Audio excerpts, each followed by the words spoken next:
Bonjour, nous allons aujourd'hui faire une introduction à l'outil Google Map Maker. Ce logiciel gratuit nous permet de cartographier le monde à partir des images satellites fournies par le moteur de recherche. Et ces cartes sont directement visibles sur Internet avec Google Maps. Pour participer, il suffit de se connecter avec son compte Google.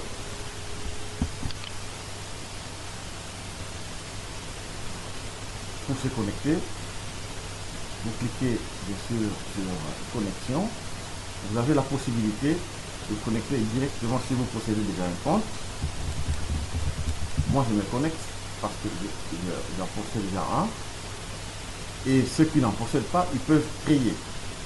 Et ce compte peut être créé à partir d'une adresse email Gmail.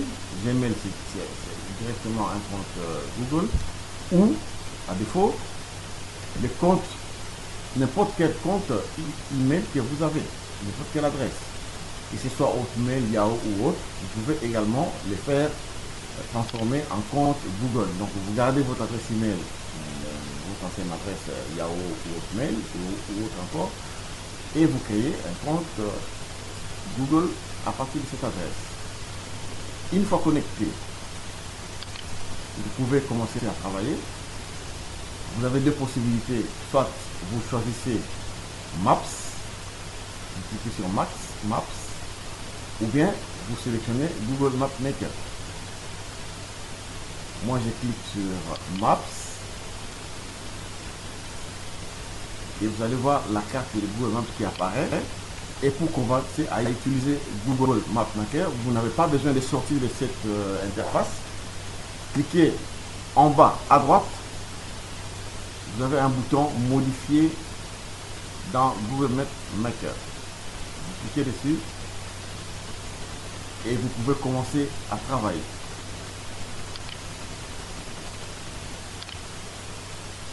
Là, je suis sur, en sélectionnant, je suis sur la ville de Brazzaville. Pour cartographier, on vous donne trois boutons principaux. Vous avez ajouter, pour ajouter un élément qui n'existe pas, qui n'est pas encore cartographié. Vous pouvez modifier, donc ce qui existe déjà, ou parcourir. Vous pouvez parcourir tous les éléments géographiques qu'il y a. Donc vous sélectionnez la catégorie de cet élément, il y a les restaurants, vous cliquez sur restaurant, ça va vous montrer tous les restaurants. Si vous observez bien, en point rouge, vous voyez tous les éléments qui sont là, mais si vous voulez restreindre votre recherche sur une seule catégorie, vous choisissez la catégorie donnée. Si vous ne choisissez rien, vous allez voir tous les éléments géographiques ajoutés. Vous allez voir les routes, les points d'intérêt, les restaurants, les cours d'eau, les rivières et tout. Et ça vous montre tout. On va maintenant commencer à ajouter. Pour ajouter, on peut ajouter un lieu, donc un point. On peut ajouter des lignes, donc route, rivière, voie ferrée, même des sentiers. On peut ajouter les contours d'un bâtiment et également les limites des éléments géographiques naturels ou même des limites politiques. En cela, vous avez des parcs, des lacs, des villes, même aussi des parcelles. Vous pouvez l'inscrire comme limite. Modifier. Pour modifier, donc vous sélectionnez naturellement un lieu déjà cartographié et vous faites les modifications nécessaires. Ces modifications, vous faites soit enlever des éléments superflus, ajouter des détails ou supprimer l'élément. C'est là qu'il faut faire. Vous pouvez sélectionner une ligne, tout ce qui est route, sentier, rivière, des voies ferrées, des lignes électriques. On sélectionne une ligne. Pour modifier des sections de route, ça je vais en parler en détail plus tard. Là, il s'agit de modifier les attributs de certaines parties d'une route Par exemple, une même route peut avoir des attributs différents. Par exemple, une route très longue a 2 ou 3 noms sur 3 sections différentes. Vous allez utiliser l'élément sélectionné des sections de route. L'itinéraire sert à corriger, ajouter, modifier l'itinéraire d'un point A vers un point B. C'est là que vous allez amener à faire une bonne direction pour un parcours entre les 2 points donnés. Par exemple, nous voulons ajouter un lieu. Je clique ajouter un lieu. Vous voyez bien que l'écran s'étend. Le petit point rouge va nous marquer, le marqueur va nous marquer un point où nous voulons ajouter un lieu. Voilà. Je connais bien cette maison sur le point de l'avenue du Maréchal Foch, qui est un établissement qui s'occupe de la vente de produits informatiques. Je clique dessus et je choisis la catégorie.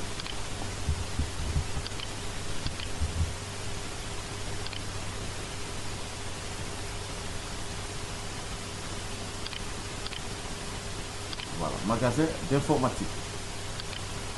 Je clique, voilà. J'écris par exemple le nom du magasin. Clique ensuite sur continuer. Il y a un panneau d'information à gauche de l'écran qui va indiquer tous les éléments à compléter.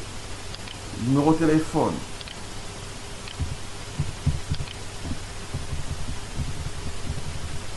les sites web,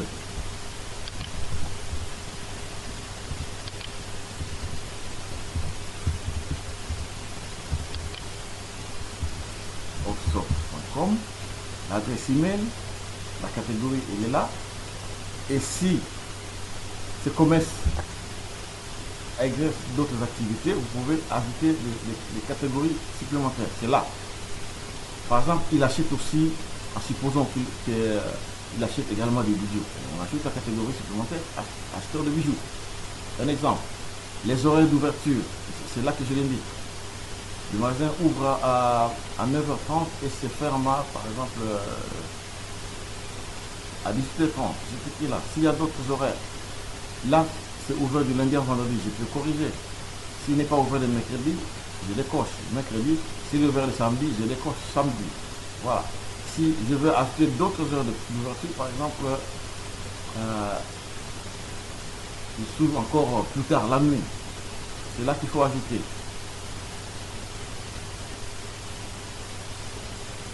Par exemple, et pour enlever, il suffit de cliquer sur la croix. Si je vais ajouter d'autres jours ou les horaires différents, par exemple, juste le dimanche, les horaires sont différents. Et le dimanche, il ouvre par exemple de 12h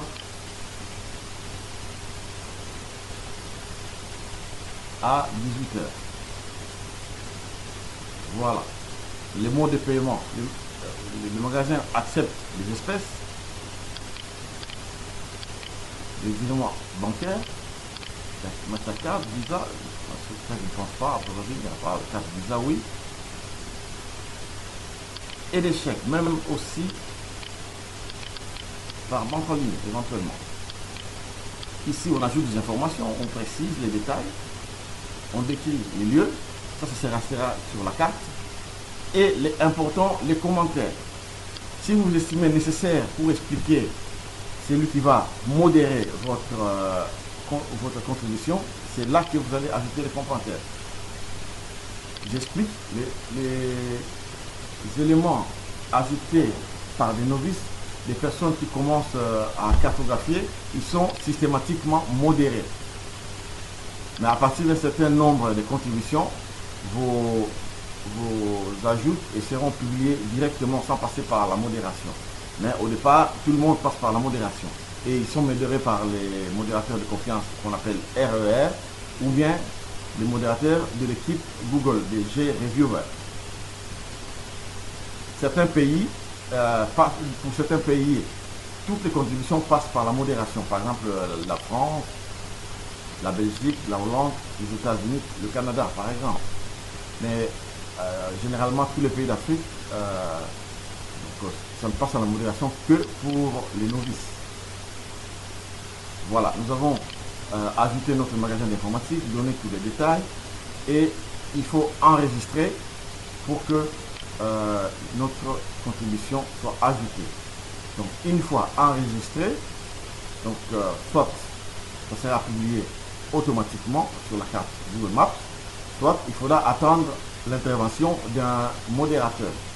Parce que, c'est un exemple, ajouter une route, une rivière ou une voie ferrée, on clique dessus, je sélectionne route par exemple. Si je voulais ajouter un sentier, je vais cliquer dessus. Là, une rivière par exemple, une passerelle pour les piétons au vélo, passerelle souterraine également. Donc moi je voudrais ajouter une route. Donc je clique sur route et puis je regarde sur la carte, dans les images en mode plan, parce qu'on peut aussi sélectionner le mode carte. Là-dessus, si vous ne connaissez pas la route, vous ne savez pas tracer. Donc, avec les images satellites, c'est plus facile. On regarde bien que Brazzaville est assez bien tracé.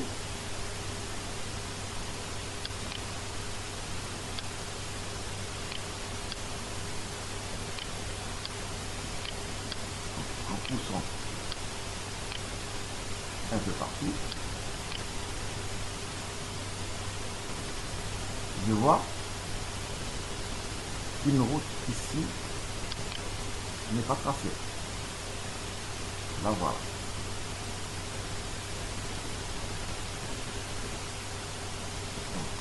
Ce morceau-là, je vais la compléter. Je vais compléter là. Voilà.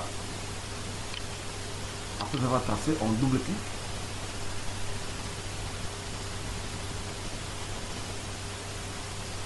On donne le nom de la route, son importance, soit une route terminale. Donc là, c'est une hiérarchie vraiment des routes. Donc, de la moins importante jusqu'à la plus importante. Première catégorie interdite aux voitures motorisées. Donc, c'est des routes moins larges où les véhicules ne peuvent pas passer. Donc, qui diffèrent des sentiers, bien sûr. Une route terminale. Généralement, ce sont des cul-de-sac ou des voies privées. Route locale, la majorité de nos rues. Une artère secondaire, une route principale, par exemple l'avenue de la Tiémé, c'est une route secondaire qui doit absorber tous les flux de la navigation, du transport et de la circulation. La route, une artère principale, route secondaire. La route principale, c'est la route nationale, la voie rapide, les voies pour lesquelles les vitesses autorisées dépassent les 80 km/h, et enfin les autoroutes. Donc là, il y a une certaine hiérarchie à partir des routes interdites aux véhicules motorisés jusqu'aux autoroutes. Mais attention, là, vous avez vu qu'il m'a proposé directement le nom et l'importance de la route. Pour ne pas devoir avoir seulement quelques éléments ainsi, en choisissant, on recommence en choisissant sur ajouter une route, moi je voudrais donner des attributs spécifiques à ma route. Par exemple, je recommande, je choisis la catégorie route, clique sur le point de départ, on peut faire plusieurs clics si c'est pas bien droit, et jusqu'au point d'arrivée. Regardez là, par exemple, ce n'est pas vraiment aligné, on peut le corriger après. Je clique le dernier, soit je pousse sur Enter, sur OK, mais au préalable, pour avoir, faites bien attention, pour avoir les attributs affichés, il faut décocher voie rapide. Voie rapide, c'est parce que si on a des routes asphaltées et qu'on a, on a que juste la catégorie à ajouter, l'importance route, sans d'autres éléments, on laisse, mais on décoche voie rapide pour avoir la possibilité d'ajouter les attributs. Voilà. Là, on avait vu que la route précédente n'était pas alignée. Regardez bien les points B, on peut déplacer. Voilà.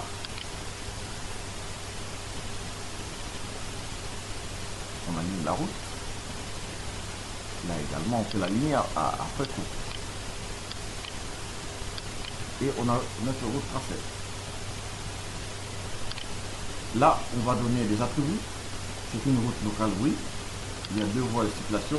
La vitesse, par exemple, on dit la vitesse moyenne est 100 km/h. Aucun séparateur, il n'y en a pas. Quand on parle de séparateur, c'est vraiment un séparateur physique. Par exemple, pour les autoroutes, c'est important, ça existe des barrières entre les 2 voies. Mais ici, il n'y en a pas. Au niveau du sol, ça, l'importance, c'est pour dire un tronçon, c'est un pont ou un tunnel. Ici, les revêtements du sol, c'est asphalté ou non, c'est route en terre, en sable, en gravier, c'est là qu'on le découvre. Notre route ici, elle est asphaltée. Donc, ici, c'est asphalté. L'état de la route, l'état, il est bon. Si c'était mauvais, on aurait cliqué sur mauvais. État de la construction, donc les travaux ont commencé, ça c'est vrai pour les travaux, ce que je vous ai dit, c'est terminer ou planifier. Par défaut, on laisse terminer. Accès à la route, c'est une route publique, à la différence d'une voie privée. Notoriété, c'est une route qui est connue dans toute la ville, dans toute la localité, dans toute la rue, dans le quartier, dans la ville. Et par défaut, on doit laisser normal. Nature du segment, là, c'est pour différencier si c'est une route en espace clos, dans les petites routes qui sont dans les parkings, soit c'est uniquement une zone piétonne, interdite de voiture, une voie tourne à gauche ou à droite, ça c'est principalement pour des routes à plusieurs voies, peut-être d'accès d'autoroute ou un rond-point giratoire, etc.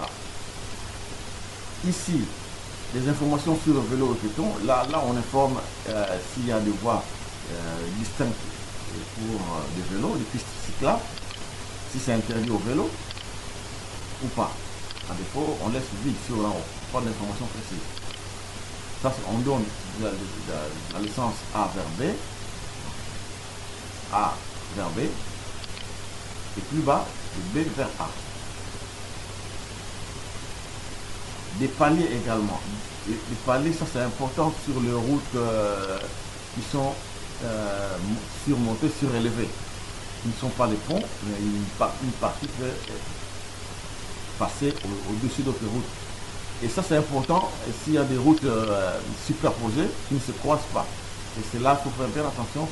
Si au début ça commence en surface et qu'au milieu c'est soit en dessous ou bien au-dessus, parce qu'il y a pont 1, pont 2, pont 3, s'il y en a plusieurs routes superposées aux États-Unis, c'est très fréquent, mais dans certains autres pays, pas du tout. À la fin, c'est en surface, cela permettra la connexion avec les routes qui sont au sol. Voilà. Les commentaires, comme j'avais expliqué, donc ici on ajoute les commentaires pour les modérateurs. Et après ça, on clique sur enregistrer. Cette route-là, on peut la rester. Les noms de la route, par exemple, si vous connaissez les noms, vous pouvez rue interne. Et le type de la route, c'est une route locale. Le nom est principal. On clique sur obscur pour marquer que c'est un nom qui n'est plus en usage, mais qui a existé auparavant. L'appellation, par exemple, de cette route, c'est obscur. Mais dans ces cas-là, il faut ajouter un deuxième nom. Par exemple, l'ancien nom de cette route s'appelait ça, par exemple. Et vous dites que c'est obscur. Cela n'apparaîtra pas sur la carte, mais si quelqu'un cherche sur Internet, sur Google Maps, la rue Mpissa, il le retrouvera. Il ne va pas apparaître, mais il retrouvera. Ce qui apparaîtra, c'est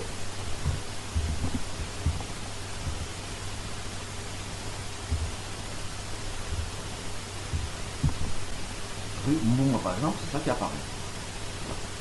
Voilà, après on va finir, vous cliquez sur enregistrer et ça apparaît.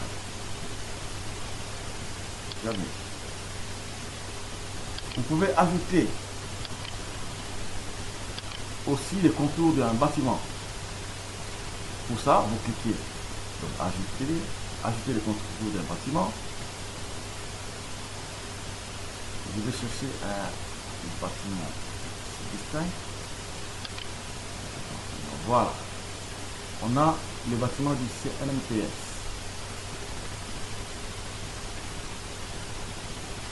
Imaginez que c'est juste un building. Je clique building et je commence à tracer. Voilà. Pour tracer des angles droits, il suffit de garder enfoncé la touche majuscule et tracer l'angle. Voilà, vous avez vraiment un angle droit. Il suffit de suivre la ligne blanche. Là, j'ai aussi un angle droit et je double-clique.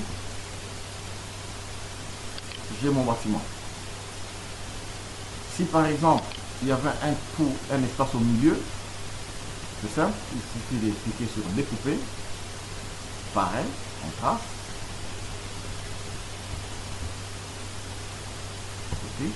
Et ça vous fait notre trou. Si le bâtiment a un nom, de tous les bâtiments, j'écris le nom du bâtiment, l'adresse est dessus.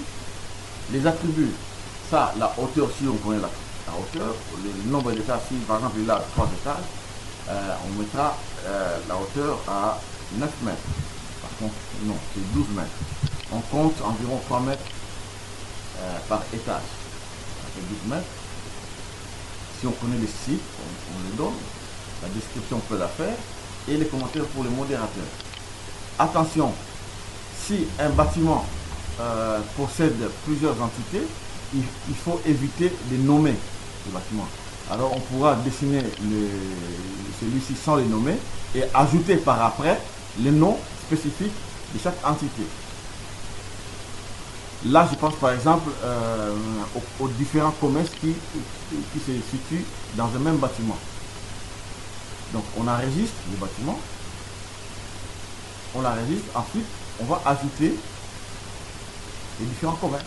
Ajouter un point et sur le bâtiment on positionne, on clique, ensuite on sélectionne la catégorie, un bar à vin par exemple, on écrit le nom et on clique continuer, ainsi de suite et directement on sauvegarde. J'annule. On peut également ajouter un restaurant par exemple, juste à côté. On choisit la catégorie restaurant et on ajoute.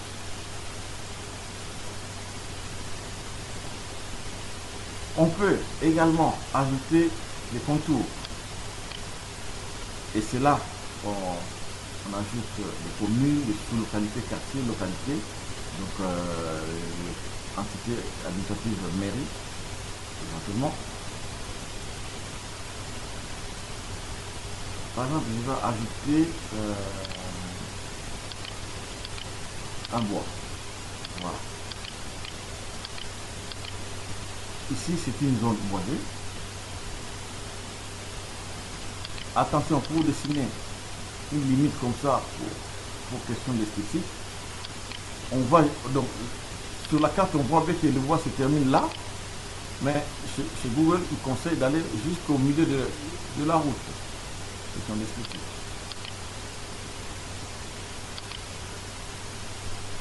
Et je clique sur Enter, je dis OK. Vous observez bien qu'il y a une maison dans cette limite-là.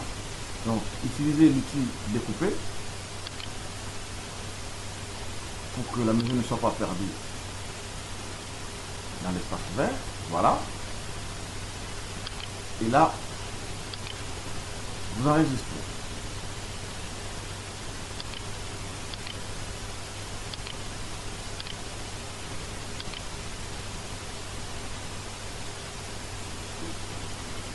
Et ensuite, une fois enregistré, vous allez voir sur la carte, ma contribution est étudiée. Regardez, elle est là.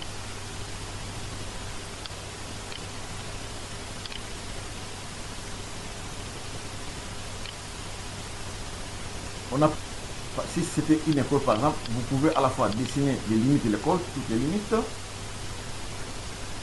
ou les bâtiments. Donc là, vous pouvez ajouter d'abord les limites, ensuite le bâtiment.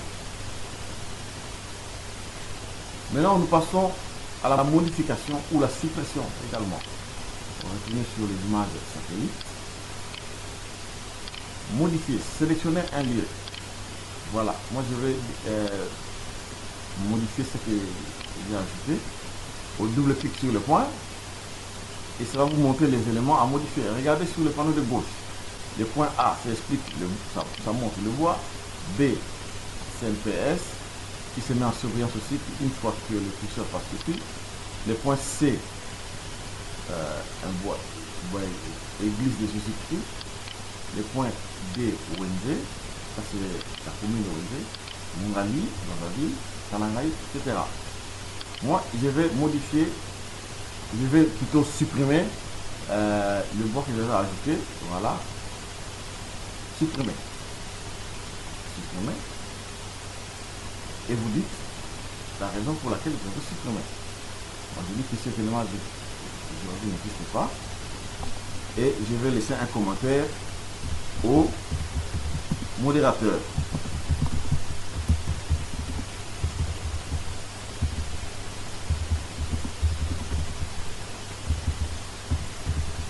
Voilà. Et je clique sur supprimer. Bon, normalement, moi, je suis déjà utilisateur chevronné, ça sera directement supprimé. Généralement, ça passe d'abord à la modération. Regardez le message supprimé, il est là. Donc,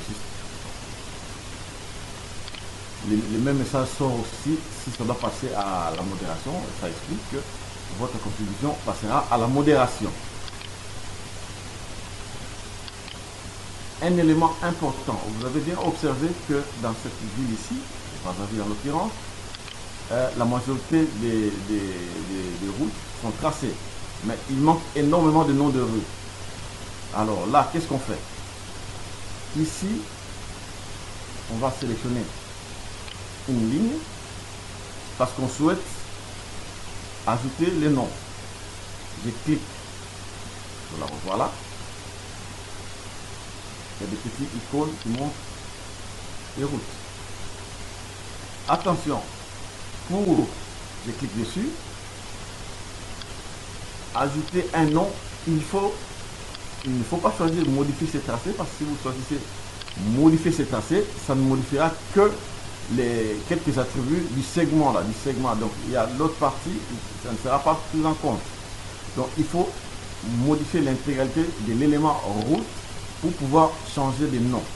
Ajouter un nom sur toute la route. Là, ça vous propose un champ nom que vous allez compléter, type, ajouter, et vous allez en profiter pour corriger les éléments, les attributs de cette route. Par exemple, le revêtement, si ce n'était pas asphalté, vous choisissez terre, la vitesse maximale de cette route. Là, c'est 30 km/h. Par exemple, vous choisissez dessus. Ça, c'est la première méthode pour ajouter les noms. Deuxième méthode. À imaginer que cette route-là possède plusieurs noms différents dans 3 ou 4 secteurs. Là, il faudra choisir, sélectionner des sections de routes. J'ai cliqué dessus, sélectionner des sections de routes. Vous voyez bien que toutes les routes de la zone sont en surveillance rougeâtre. Moi, je vais sélectionner seulement les 2 sections. Non, là, c'est là. Vous avez bien un bout qui indique